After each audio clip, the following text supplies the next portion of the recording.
आप लोग black holes के बारे में तो अच्छी तरह से जानते होंगे। ये स्पेस टाइम के ऐसे रीजन्स होते हैं जहाँ की ग्रेविटेशनल फील्ड इतनी ज़्यादा होती है कि लाइट का बचना भी नामुमकिन हो जाता है।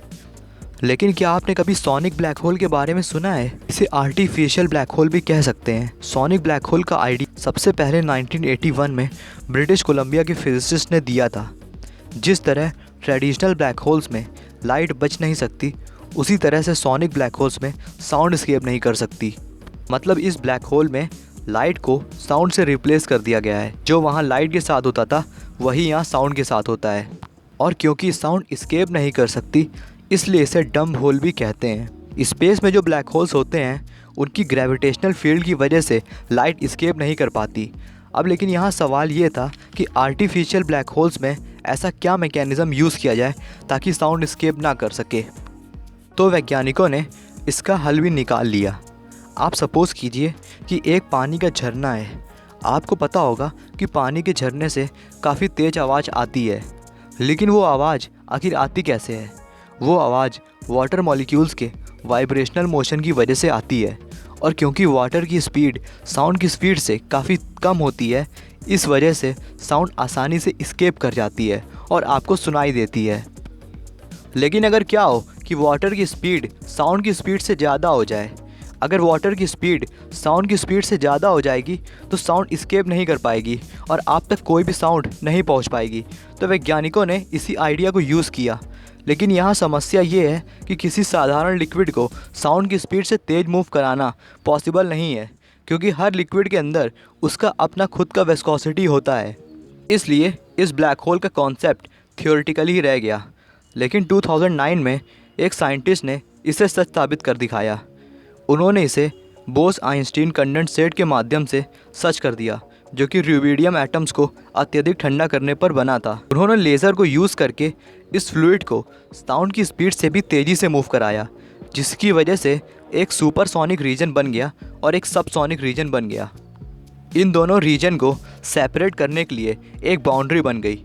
इस बाउंड्री को सोनिक ब्लैक होल का इवेंट होराइज़न कहा जाने लगा, क्योंकि इस रीजन के आगे सुपरसोनिक रीजन था जहां फ्लूइड साउंड की स्पीड से भी तेज़ी से मूव कर रहा था। इस वजह से साउंड इस बाउंड्री को क्रॉस नहीं कर सकती थी। तो इसे मैं आपको एक रफ डायग्राम के थ्रू समझाता हूँ। जैसा कि आप देख सकते हैं, इस डायग्राम में एक रेक्टेंगल है और एक लाइन है जो रेक्टेंगल्स को दो पार्ट्स में डिवाइड कर रही है। लेफ़्ट पार्ट सुपरसोनिक रीजन है जहाँ फ्लूइड साउंड की स्पीड से भी तेज़ी से मूव कर रहा है, और जो राइट पार्ट है वो सबसोनिक रीजन है। इस रीजन में आप खड़े हो, जिसे मैंने ऑब्जर्वर कहा है।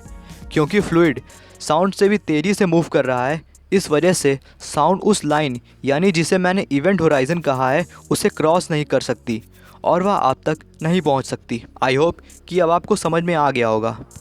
तो वैज्ञानिकों ने यह भी बताया कि sonic black hole Hawking radiation की तरह ही रेडिएशन एमिट करता है। बस यहाँ फ़र्क केवल इतना है कि रेडिएशन साउंड के फॉर्म में एमिट होता है। इसे और समझाने से पहले मैं आपको एक टर्म क्लियर कर देना चाहता हूँ, जिसे फोटॉन्स कहा जाता है। आपने फोटॉन्स के बारे में तो सुना ही होगा। जिस तरह से फोटोन में डिस्क्रीट क्वांटिटी में एनर्जी होता है और फोटोन को लाइट का पार्टिकल कहा जाता है, ठीक उसी तरह से फोनॉन्स को साउंड का पार्टिकल कहा जाता है, और इसमें भी एक क्वांटाइज्ड फॉर्म में एनर्जी होता है। तो अब हम बात करते हैं कि सोनिक ब्लैक होल्स का आखिर क्या सिग्निफिकेंस है। आप हॉकिंग रेडिएशन थ्योरी को तो जानते ही होंगे। इस थ्योरी के अकॉर्डिंग ब्लैक होल के इवेंट होराइज़न के नज़दीक वर्चुअल पार्टिकल्स होते हैं, मतलब एक मैटर और दूसरा एंटी मैटर। फ्री स्पेस में ये दोनों पार्टिकल्स टकरा कर नष्ट हो जाते हैं, लेकिन ब्लैक होल के इवेंट होराइज़न के नज़दीक स्ट्रॉन्ग ग्रेविटेशनल फील्ड की वजह से वर्चुअल पार्टिकल्स सेपरेट हो जाते हैं। एक पार्टिकल ब्लैक होल के अंदर चला जाता है और दूसरा पार्टिकल बाहर आ जाता है, और क्योंकि पार्टिकल बाहर आ जाता है इसलिए लगता है कि ब्लैक होल रेडिएशन एमिट कर रहा है। तो वैज्ञानिकों ने भी ये शो कर दिया कि सेम एनालॉजी के साथ दो साउंड पेयर्स भी सोनिक ब्लैक होल की इवेंट होराइज़न के पास होते हैं। इनमें से एक फोनोन यानी sound particle sonic black hole में एब्जॉर्ब हो जाता है और एक फोनोन रेडिएशन के रूप में बाहर निकल जाता है। तो इसी तरह से सोनिक ब्लैक होल की मदद से वैज्ञानिकों ने पहली बार हॉकिंग रेडिएशन थ्योरी को प्रूव कर दिया था। सो आई होप कि इस वीडियो की मदद से आपको सोनिक ब्लैक होल का कॉन्सेप्ट अच्छी तरह से समझ में आ गया होगा।